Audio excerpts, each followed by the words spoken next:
such a blessing for me to worship the Lord with all of you.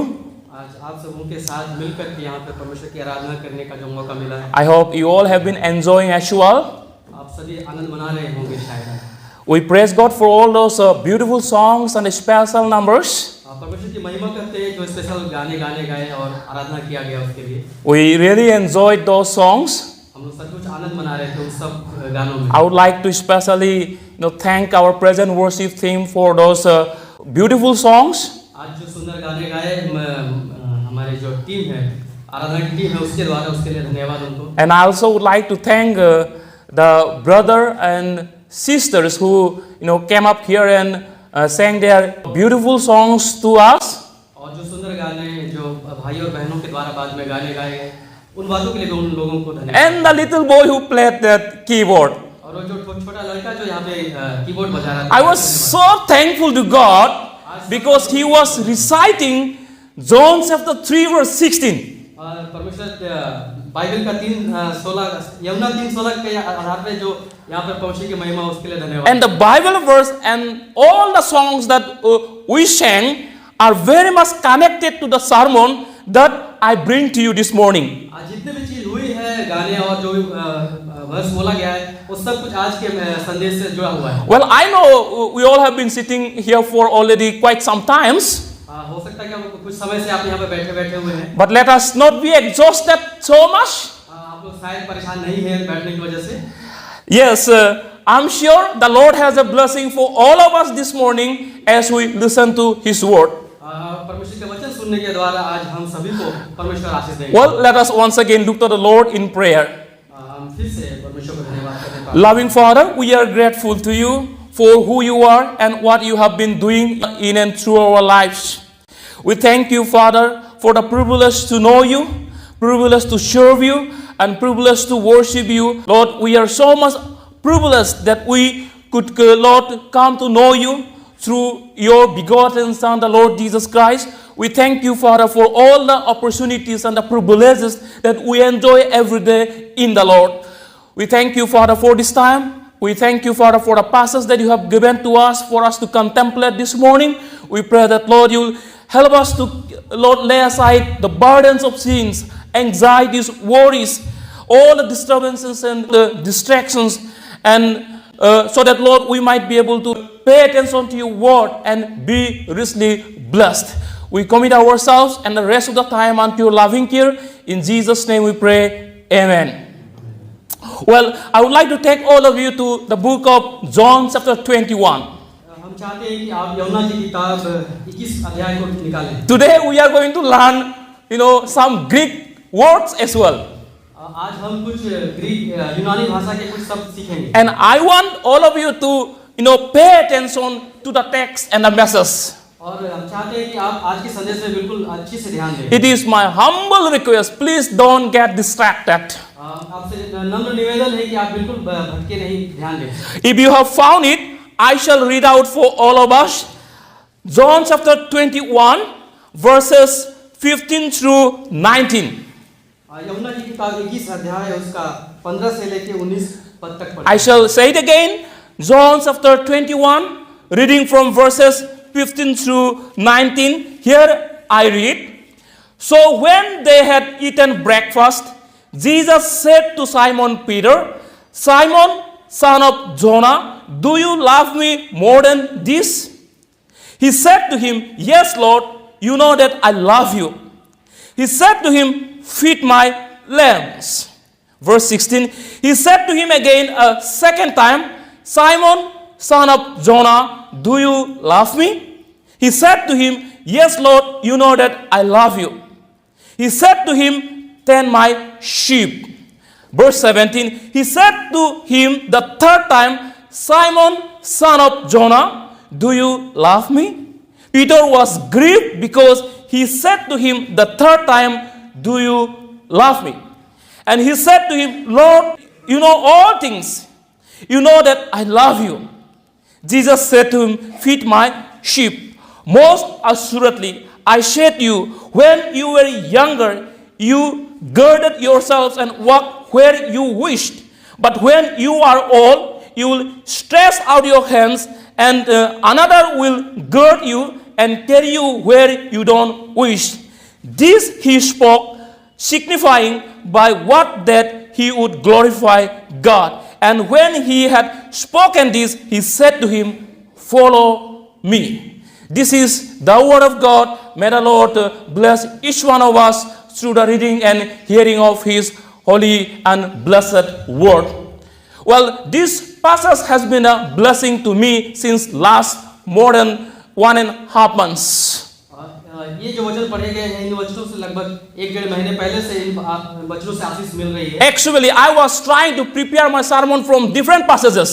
और अलग-अलग पद से संदेश तैयार करने की कोशिश कर रहे थे, पर यहाँ पे आ गए। In fact, I already completed one sermon from Psalm number 133.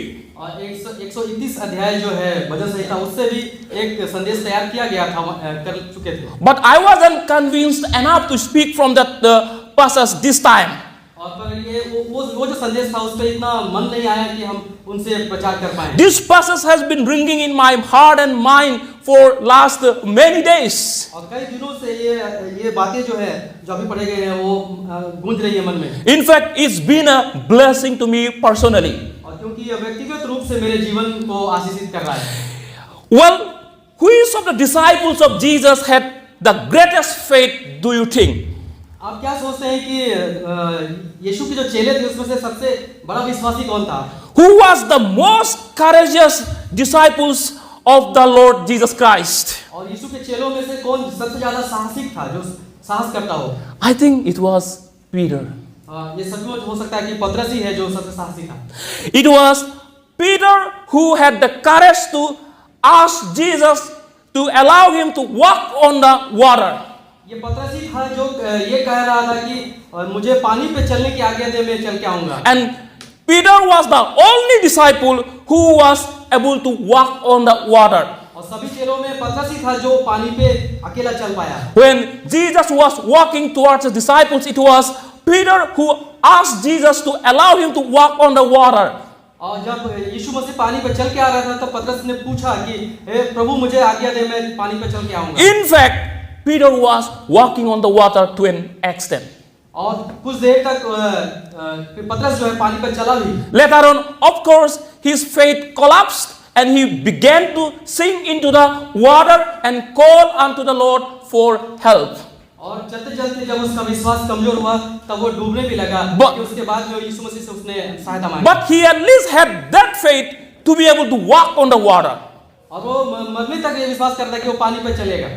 It was Apostle Peter who was the most courageous among all the disciples of the Lord Jesus Christ. और प्रभु यीशु मसीह के जितने चेले थे उसमें सबसे ज्यादा साहस दिखाने वाला जो व्यक्ति था वो पतरस था। So Peter was having a greater faith than other disciples, I believe. ऐसा विश्वास कर सकते हैं कि सभी विश्वासियों से और ज्यादा विश्वास करता था पतरस। In Matthew chapter 16 verses 15 to 17, Jesus asked his disciples, "Who do people say that the Son of Man is?" The disciples respond that some say Jesus is John the Baptist. मत्ती की किताब जो 16 अध्याय है उसमें यीशु मसीह ने पूछा था कि लोग मुझे क्या कहते हैं, लेकिन लोग कहने लगे कुछ लोग तो आपको यूहन्ना बपतिस्मा कहते हैं या कोई एलिया कहते हैं। Others say Elijah. कुछ लोग एलिया कहते हैं। And still others say Jeremiah or one of the prophets. और कुछ लोग कहते हैं कि या तो वो यिर्मयाह होगा या फिर कोई और भविष्यवक्ता होगा। And Jesus turns to the disciple again, asks them, "Who do you say that I am?"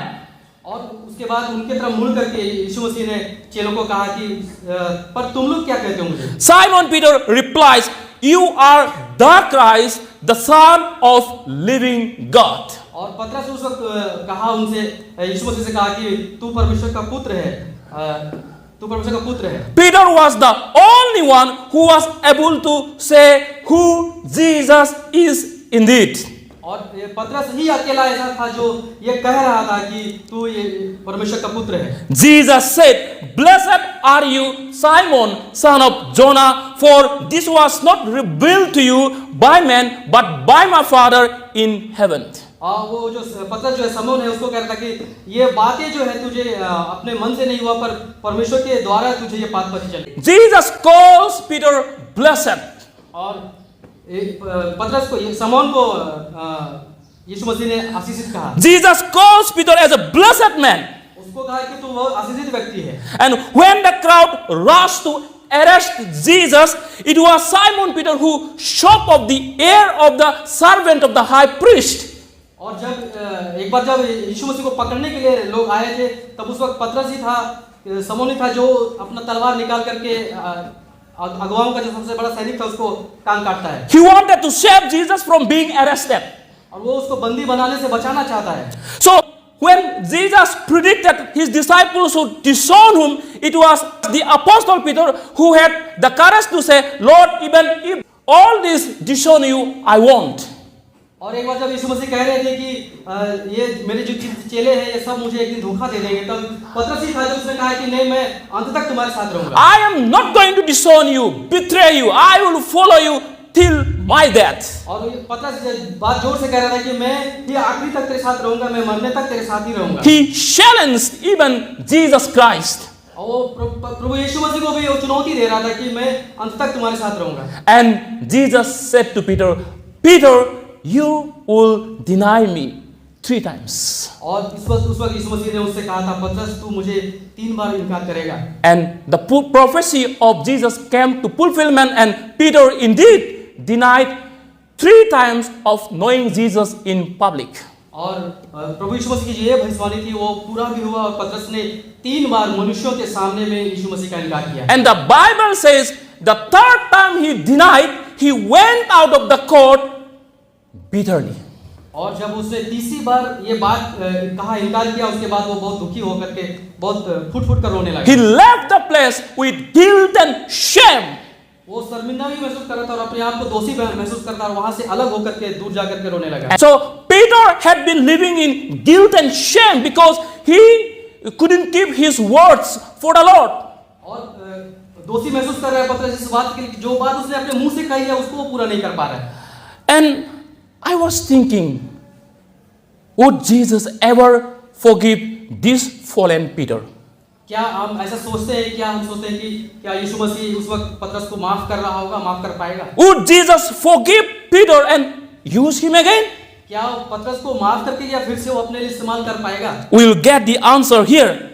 वहां पर इसका उत्तर भी है। You know, this message has really led me to deeper knowledge of Jesus' love for me and for everyone who fails and falls yet returns and repents from their sins.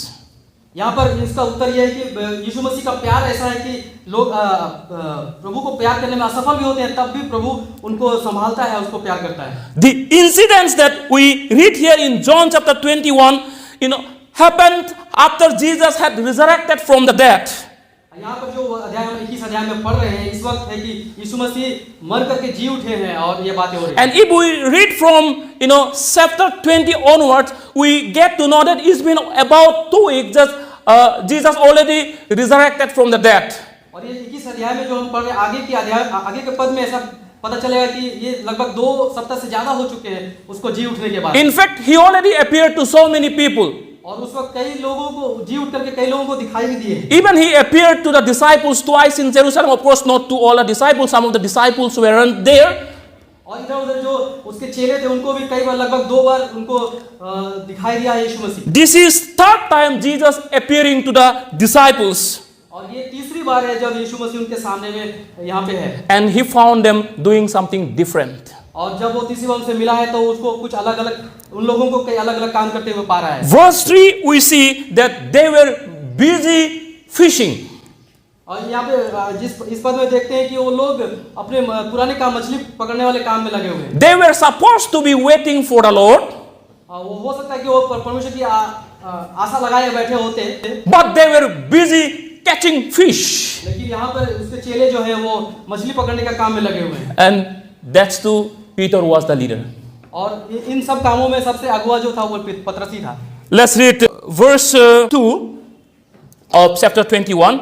Verse 2 says, Simon Peter, Thomas called the twin, Okay, Nathanael of Cana in Galilee and the sons of Zebedee and two others of his disciples were together. Simon Peter said to them, I am going fishing. They said to him, we are going with you also. 2 और 3 पद में ऐसा लिखा है कि समौन पतरस थोमा जो दिदुमुस कहलाता है गलील के काना नगर के नतनेल और जब्दी का पुत्र और उसके चेलों में से 2 और जन इकट्ठे थे।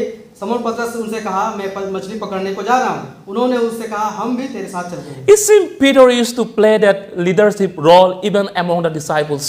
उन सभी चेलों में से यहाँ पर देखिए पतरस उनकी अगुवाई कर रहा है। When he said, I am going fishing, the rest of the disciples also said, we are also going with you. पतरस उनको कह रहा है कि मैं जा रहा हूँ मछली पकड़ने के लिए फिर से। So, बाकी लोग भी उनके साथ जा रहे हैं। That's what the disciples were doing. ऐसा है कि उनके चेले पीछे उनके साथ ऐसे करते हैं। And there came Jesus asking them, children, do you have any food? और जब वो मछली पकड़ रहे थे तब यीशु मसीह उनके पास आके कहता है कि क्या बच्चों तुम्हारे पास खाने के लिए कुछ है? In verse 5, then Jesus said to them, children, have you any food? 5 में लिखा है, हे बालकों क्या तुम्हारे पास कुछ मछलियां हैं? It's a kind of, sarcastic question Jesus asked to the disciples. यहाँ पर कैसी अजीब सी क्वेश्चन सवाल जो है वो उन चेलों को पूछ रहा है यीशु मसीह। He was asking diplomatically this question to point out the reality of their failure to catch anything without him. और वो जो सवाल पूछ रहा है इसमें ये बात भी जाहिर हो रही है कि क्या सचमुच में तुम लोग ये काम कर पा रहे हैं या पकड़ पा रहे हो मछली? And in the same verse 5, the disciples answered him, no. और 5 पद में लिखा है कि उन्होंने उत्तर दिया कि नहीं। And Jesus told the disciples to throw the net to the other side of the boat, and the disciples did so and caught a large number of fish. और उस वक्त यीशु मसीह ने उनको कहा कि तुम अपने दूसरी तरफ में जाल डालो और जब उन्होंने जाल डाला तो बहुत सारी मछलियां वो लोग पकड़ लिए। And later on, John realized it was Jesus. और उनके बीच में यूहन्ना उनको ये बात पता लग गया कि ये यीशु मसीह है। And I like again Peter here. और वहाँ पर पतरस भी कुछ अलग सा काम करता है। Peter was a man of quick action and reaction. और पतरस जो है अपने स्वभाव में बहुत उतावला है और उत्तेजित होता है। He would speak thoughtlessly and regret later. अब वो कुछ भी कह देता है बाद में भले उसको पछताना। He would do things thoughtlessly and regret later. हो सकता है कुछ ऐसे बातें बोल देता है कि बाद में फिर उसको पछताना पड़ता है। If you read verses 7 and 8, here Peter was the first person to jump out of the boat, run to the seashore to be with Jesus. 7 पद में ऐसा लिखा है कि पतरस जो है वो नाव से जंप मार गया पानी पे और तैर करके यीशु मसीह के पास चला गया। And the rest of the disciples were busy pulling the fish into the boat. और बाकी जितने चेले थे वो नाव और मछलियां और सबों को साइड मतलब किनारे में लाने के लिए मेहनत कर रहे थे। And when they reached the shore, they found Jesus was cooking for them breakfast and bread on a circle.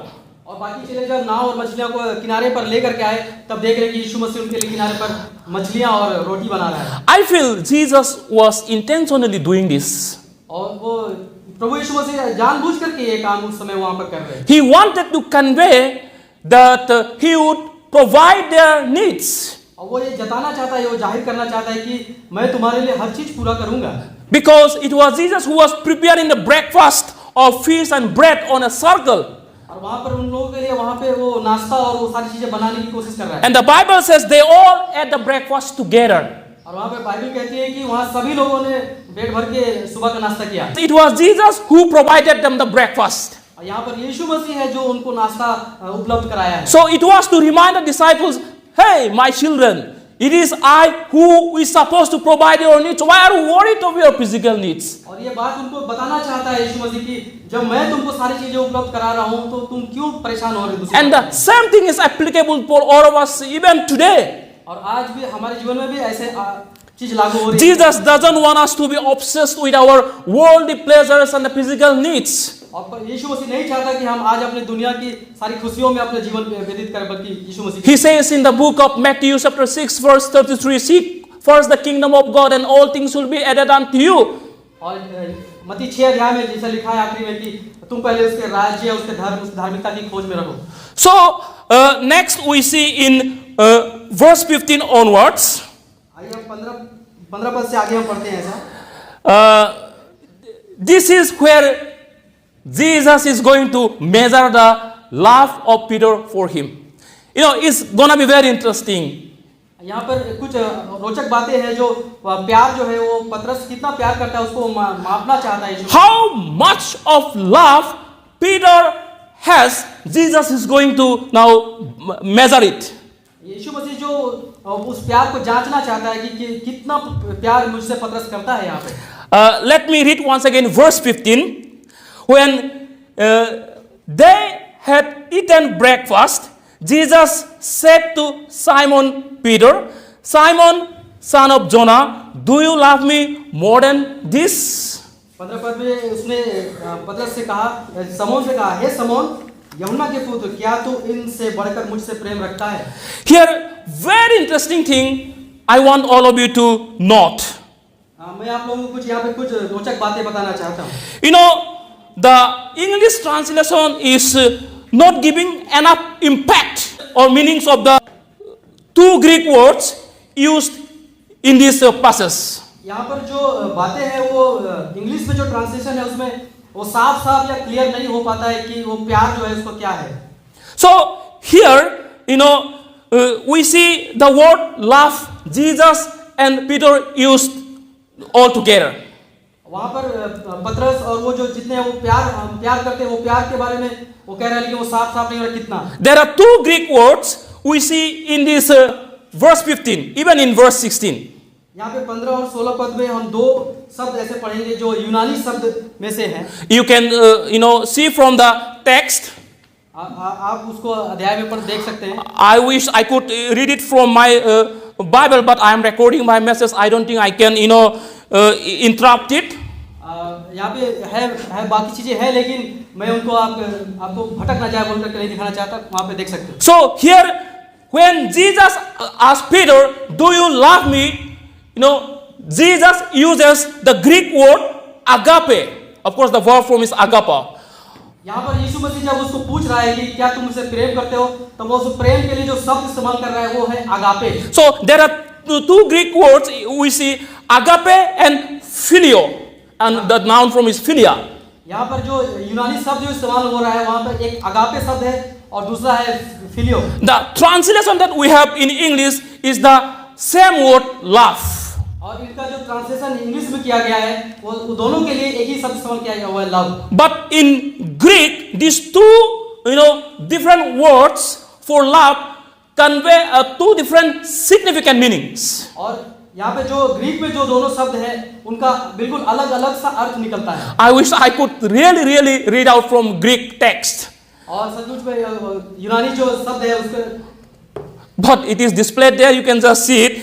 In English, the word love is used in general sense, means it is understood the same.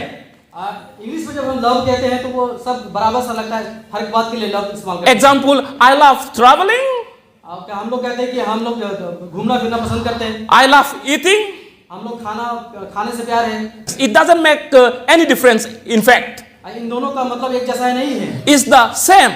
वो एक जैसा ही लग रहा है। But Greek is a rich language. और जो यूनानी जो भाषा है वो बिल्कुल बहुत ऊंचा भाषा है। There are at least 5 Greek words that I know for love. प्यार के लिए जो शब्द इस्तेमाल किया गया यहाँ पर कम से कम 5 शब्द हैं जो जानकारी। Let me take you through those 5 words quickly, just in a minute. The first one is phileo or philia. पहला जो है वो फिलियो या philia. It refers to friendship love. वो ऐसा प्यार है जो हम एक दोस्त मित्र के साथ करते हैं। It is the love shared among the friends. जैसे हम अपने दोस्तों के बीचों में हम प्यार करते हैं, ऐसा प्यार है वो। And the other one is storge, refers to love within the family. और दूसरा शब्द है जो स्टोर्गे है वो जैसे कि हम एक पारिवारिक प्रेम में रहते हैं। The storge love is used to talk about love within the family members or within the family. स्टोर्गे जो शब्द है यूनानी शब्द है जो उसका अर्थ ऐसा है जैसे कि हम अपने परिवार वालों के साथ में प्यार से रहते हैं, वो प्यार है। The third one is epithomia. और तीसरा जो है इपिथोमिया। Epithomia is used to refer to a strong desire or passion. Desire. ये जो शब्द है जो लगभग किसी बात के लिए बहुत उत्तेजना में रहना है, वो प्यार है। It could be used both positively and negatively. आप किसी बात के लिए बहुत ज्यादा नकारात्मक बात के लिए भी गंभीर हो सकते हैं या सकारात्मक के लिए It could be used negatively in the sense of fleshly lust or desires. आप अपने शारीरिक बातों के लिए भी बहुत ज्यादा उस प्यार में हो सकते हैं या किसी और बात के लिए And the fourth one is eros, which is basically romantic love. और जो चौथा शब्द है इरोस वो एक प्रेम संबंध वाला प्यार है Love shared between wife and husband. वो जो प्रेम है इरोस वो पति पत्नी के बीच में जो प्रेम संबंध है उसके बारे में है And the fifth one is agape. The verb form is agapao. और जो पांचवा है जो अगापे जो या अगापा वो अलग है It is a sacrificial love. और अगापे जो शब्द है प्यार का वो ऐसा है जो बिल्कुल निस्वार्थ प्रेम के बारे में है This is the supreme love above all the loves that we have just talked about. और ये अगापे शब्द जो है बिल्कुल महान प्यार के बारे में है जो यहाँ पे हम बात The करते हैं maximum form of love. और जो प्यार का जो सबसे ऊंचा स्तर हो सकता है उस स्तर का प्यार ये agape And this is the love that God has loved all of us with. So God loved so much, with this agape love, then maximum that He could, to the point of giving His only Son, the Lord Jesus Christ, to die on the cross. परमेश्वर ने वो प्यार दिखाया है जो यहाँ पर अपना एक इकलौता बेटा को यहाँ पर उसने प्यार के लिए दिया है This is the highest form of love that God loves us with. और ये जो अगापे सब जो प्यार है ये सबसे ऊंचा प्यार है To talk about the extent and the depth of love, there is no other word, enough other than agape. ये जो अगापे शब्द है उससे प्यार के बारे में उससे ऊंचा और कोई शब्द नहीं है So when Jesus asked, these questions to Peter, do you love me? Jesus uses agape love. और जब पतरस से जब यीशु मसीह ने पूछा क्या तुम मुझसे प्यार करते हो तब पतरस ने उस अगापे लव के बारे में ही बोला If it is said in other words, it would be something like this: Simon, son of Jonah, do you love me selflessly like I do love you? जब यीशु मसीह ने पूछा हे शमौन क्या तुम मुझसे प्यार करता है जैसा मैंने तुमसे प्रेम किया है And Peter's reply is very interesting. और उस बहुत रोचक ढंग से पतरस जो है जवाब देता है So Peter said to Jesus, yes Lord, you know that I love you. Here Peter uses philia love for Jesus. और यहाँ पर पतरस जो है उस प्यार के उस तरह से प्यार के बारे में बोलता है जैसे कि जो फिलिया शब्द है जो दोस्तों के बीच में होता है What is philia love? Is love or affection for a friend or friends. Philia जो शब्द है वो जो प्यार बता रहा है वो जो हम अपने एक मित्रों के साथ करते हैं See, Jesus used agape and Peter used philia. What Peter meant was, Lord, I cannot love you the way you love me. हे प्रभु मैं उस तरह से नहीं प्यार कर पा रहा हूँ जिस तरह से तूने मुझसे प्रेम किया Your love is too great. I cannot match with your love. समन पतरस जो बोल रहा है कि तूने मुझसे उस ऊंचाई तक प्यार किया जहां तक मैं नहीं कर पा रहा हूं I cannot boast on my love for you anymore. मैं अपना प्यार वहां तक नहीं दृढ़ कर पा रहा हूं Because there was a time Peter felt Jesus. क्योंकि वहां पर उसने यीशु मसीह को प्यार दिखाने में चूक किया By the way, there are two different interpretations about the word these in verse 15. 15 पद में जो शब्द दिया गया है या इनसे उनके बारे में Let's get back to verse 15. आइए 15 पद में दोबारा आते हैं Verse 15 says, Simon, son of Jonah, do you love me more than these? यीशु मसीह उसे कह रहा है पतरस से कह रहा है कि साइमन योना का पुत्र क्या तू मुझसे इनसे ज्यादा प्यार करता है The question is what the word this refers to here. यहाँ पर जो शब्द है these या इनसे ज्यादा जो कहते हैं वो क्या बात है What does the word this refer to in Jesus' questions to Peter? यीशु मसीह ने जो सवाल पूछा है कि इनसे ज्यादा या इनसे ज्यादा मतलब क्या है The Greek word used here is toton. और जो यूनानी शब्द है वहां पर लिखा है Toton Toton, it could be translated as both masculine gender plural or neutral gender plural. Toton जो शब्द है उसका दो भाग हो जाए दो अर्थ निकलता है या तो एक व्यक्ति को लिए या कि सांसारिक बातों के लिए In Greek it is the same. और ग्रीक में वो दोनों के लिए एक ही शब्द है It could be masculine gender or neutral gender. या तो उसका एक ही शब्द उनका एक अर्थ निकल सकता है या तो फिर वो मनुष्यों के बीच का है या फिर सांसारिक चीजों का And the singular is tuto and the plural is toton. उसका जो सिंगुलर है वो टूटो है और उसका जो प्लूरल है वो टूटोन है। So here the plural form is used, toton. यहाँ पर जो प्लूरल बहुवचन इस्तेमाल किया गया सभी के लिए। It could be both masculine gender and neuter gender. यहाँ पर वो न्यूट्रल के लिए भी किया जाता है या फिर मस्कुलिन के लिए भी किया जाता है। If it is taken as masculine gender plural, it refers to the other disciples.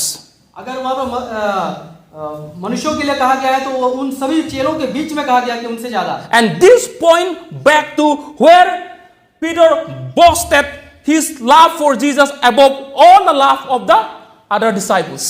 और एक बार ये सभी चेलों से ज्यादा बढ़ चढ़ करके पतरस ने अपना प्यार जताया था यीशु मसीह को। Because there was a time Peter boasted, saying, Lord, these people may deny you, but I am not going to deny you. In other words, Lord, they may not love you as much as I do love you.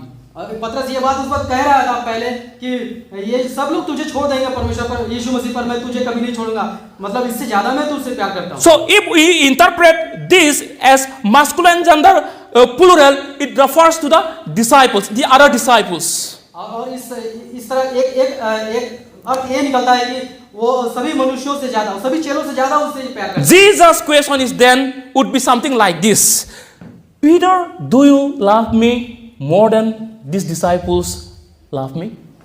और यीशु मसीह उसका पूछ रहा है कि क्या तू इन सभी लोगों से ज्यादा क्या मुझसे प्रेम करता है? If this is taken as neuter gender, it refers to the fishing staff of Peter.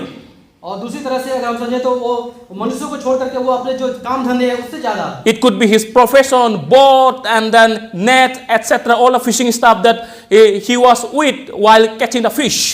वो जो पतरस जो चीज लगन से करना चाहता था, क्या उन सब चीजों से बढ़कर के तू मुझसे प्रेम करता है? Jesus' question is then would be something like this: Simon, son of Jonah, do you love me more than this fishing staff? और यीशु मसीह पूछ रहा है कि क्या तू इन सब कामों से बढ़कर तू क्या मुझसे प्रेम करता है? In other words, do you love me more than your profession of fishing? तू जो पेशा या व्यापार करना चाह रहा है, जो जिस बात से, क्या उनसे बढ़कर तू कोई मुझसे प्रेम करता है? यीशु मसीह पूछ रहा है। And I go with the second interpretation, which I feel more fits in the scenario. Moreover, Peter was seriously back to his fishing profession. क्योंकि वहाँ पर पतरस जो है वो पूरी लगन से फिर से वापस अपने काम धंधे में या मछली व्यापार में गया है। You know, if we read verse 1, it says, after these things, Jesus showed himself again the disciples at the Sea of Tiberias. Jesus found them catching fish, which was not intended by the Lord Jesus Christ. इस पद में ऐसा लिखा कि इन बातों के बाद यीशु ने अपने आप को तिबिरियास झील के किनारे चेलों को प्रकट किया था। So I feel this refers to the fishing staff of Peter. और यीशु मसीह जब वो बातें बोल रहा है उसके उस काम धंधे के बारे में कह रहा है। Well, both the interpretations make sense. I won't deny the other one absolutely. आप दोनों को ले सकते हैं कि या तो मनुष्यों से बढ़कर या उस काम धंधे से बढ़कर। Moreover, Peter no longer challenges his love for Jesus with the love of the other disciples. और यहाँ पर वो फिर से वो चुनौती नहीं दे पा रहा है कि मैं इन सब बातों से अधिक तुझसे प्रेम करता हूँ। What he says is, yes, Lord, you know that I love you. पतरस साधारण तरह से कह रहा है कि हाँ प्रभु मैं तुझसे प्रेम करता हूँ। He doesn't say that you know that I love you more than the other disciples. अभी ऐसा नहीं कहता कि वो मैं सबसे अधिक तुझसे प्रेम करता He हूँ। just says, yes, Lord, you know that I love you. वो बस ऐसा कह रहा है कि हाँ मैं तुझसे प्रेम करता हूँ। It's for himself. वो अपने बारे में ऐसे कह रहा है। So I believe it is referring to the fishing staff of Peter. यहाँ पर वो उस काम धंधे से बढ़कर क्या करता है? Now, if you have been with me and understood already so far, the answer of Peter is very humbling. यहाँ पर जब पतरस जो जवाब दे रहा है वो बिल्कुल नम्रता के साथ ये बात जवाब दे रहा है। This reflects Peter's humility. वो सब बातों से बढ़कर वो बड़ी नम्र से वो बातें बोल रहा है। He honestly confessed before the Lord Jesus Christ, saying, Lord, your love is too great. वहाँ पर बिल्कुल वो इस बात को मानता है कि तेरा प्यार जो है वो सबसे You have loved me with your agape love, but I cannot love you the same you love me. पतरस ये कहना चाह रहा है कि तूने मुझसे अगापे प्रेम किया है पर मैं तुझे उस तरह से प्यार नहीं कर पाया। The greatest extent that I can love you is as my close friend, not more than that. अब मैं तुझसे इतना अधिक प्यार कर पा रहा हूँ जैसे कि एक मित्र ही कर पाता है, उससे बढ़कर नहीं कर पा रहा हूँ। That means Peter realized his limitations. यहाँ पर पतरस अपनी क्षमता को समझ पा रहा है। He could no longer boast of his love for Jesus. His love was not the level of agape anymore.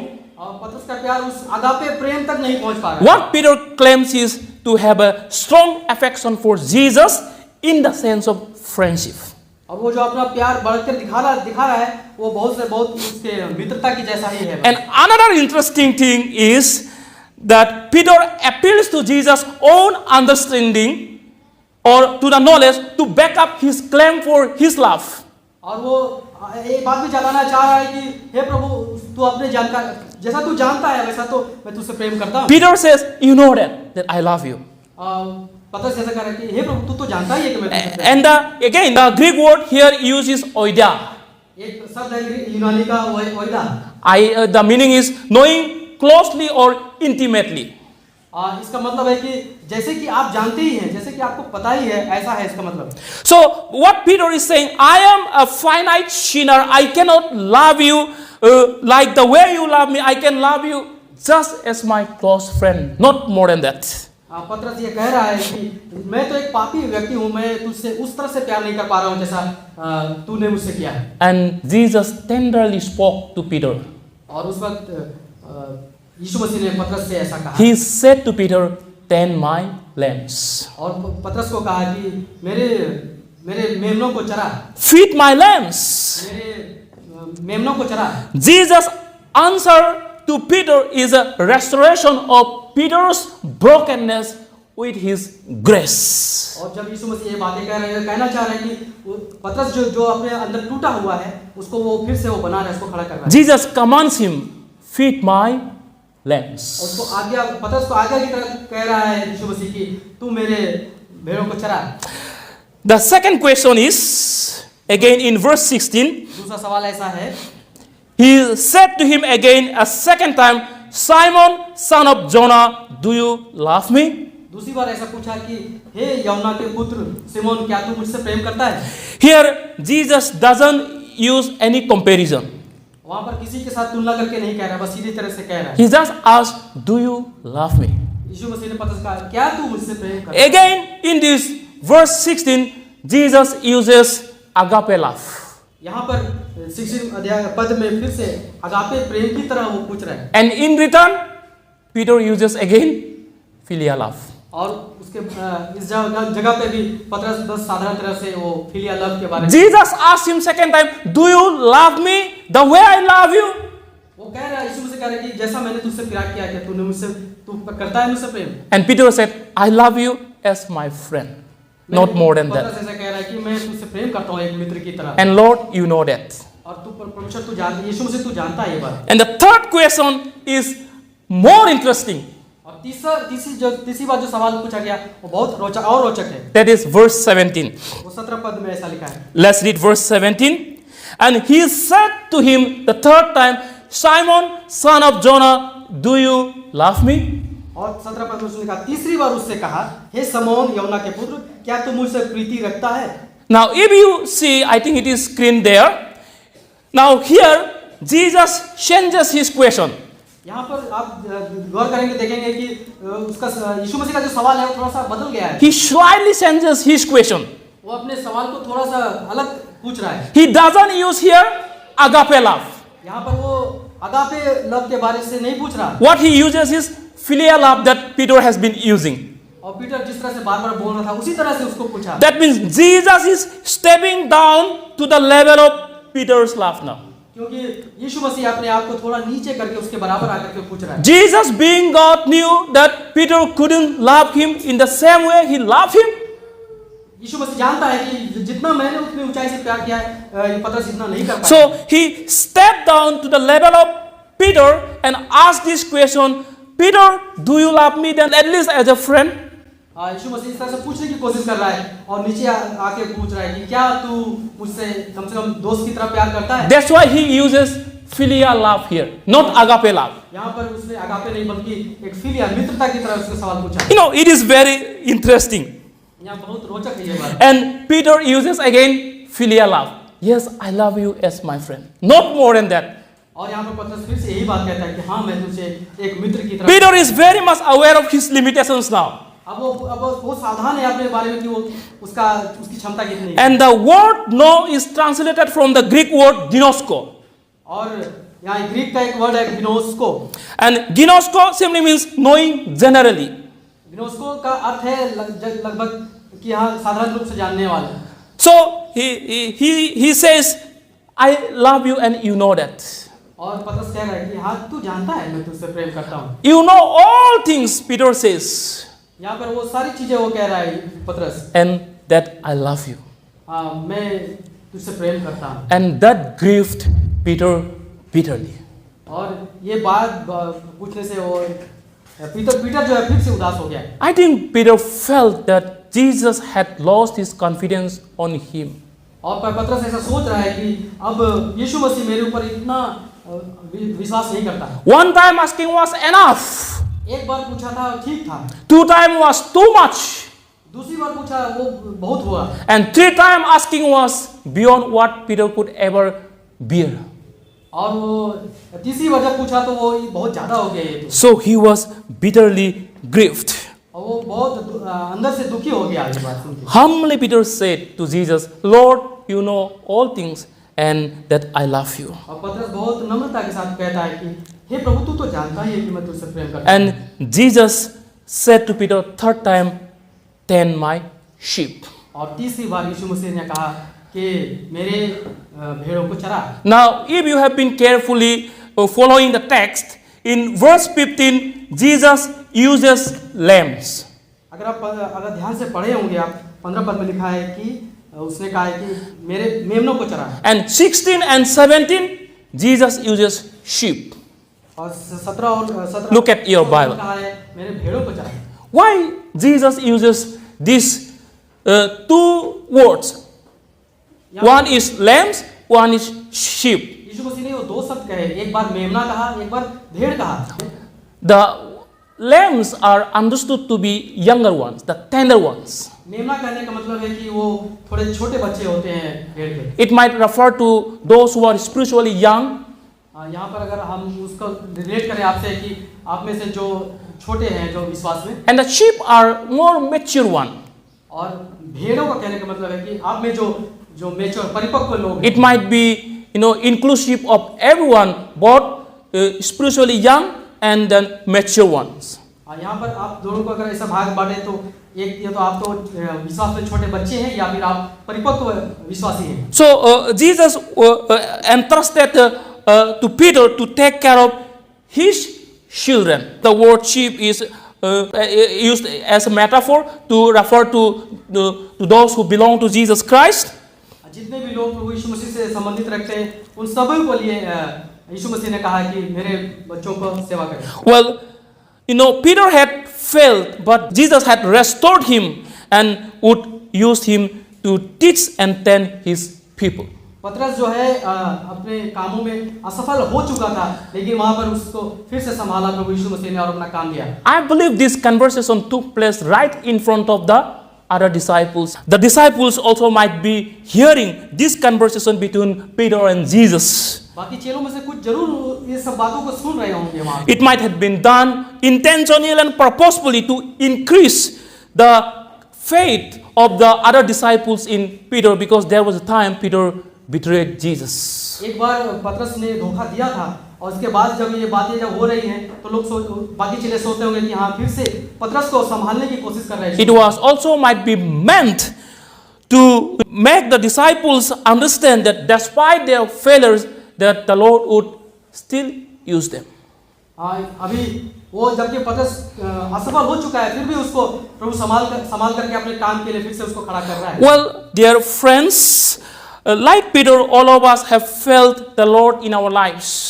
हम भी अपने जीवन में कई बार पतरस की तरह असफल हुए हैं।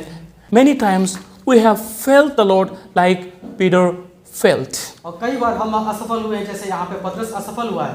But the beautiful thing is Jesus reached out to Peter to restore him from his brokenness. और ये खूबसूरती की बात ये है कि प्रभु यीशु उसके पास दोबारा आता है और उसको फिर से संभालता है पतरस को। Jesus gave him second chance to come out of his guilt and shame. और यीशु मसीह उसको दोबारा चांस देता है, मौका देता है कि तुम फिर से अपने शर्मिंदगी से बाहर आ जाओ, अपने पाप से बाहर आ जाओ। And Jesus goes on saying in verses 18 and 19 here, this really, moved my heart. और ये वचन जो है हमारे मन को बिल्कुल गंभीर करता है। Let's read once again verses 18 and 19. 18 और 19 पद में ऐसा लिखा है। Verse 18 says, most assuredly I say to you, when you were younger, you girded yourselves and walked where you wished. But when you are old, you will stretch out your hands, and another will gird you and carry you where you don't wish. Have you ever thought to understand these two verses? ये जो दो पद यहाँ पे लिखे गए हैं, इसको क्या हम कितनी गंभीरता से समझते हैं? Well, Peter's life was going to be more painful. यहाँ पे ऐसा है, लग रहा है कि उसका पतरस का जीवन है आगे आने वाले दिन और भी दुख में होने वाला है। That's what Jesus was warning him about. और पतरस को इस बात से चिता रहा है कि तू आगे क्या कर रहा है। When Peter was young, he could go wherever he wanted.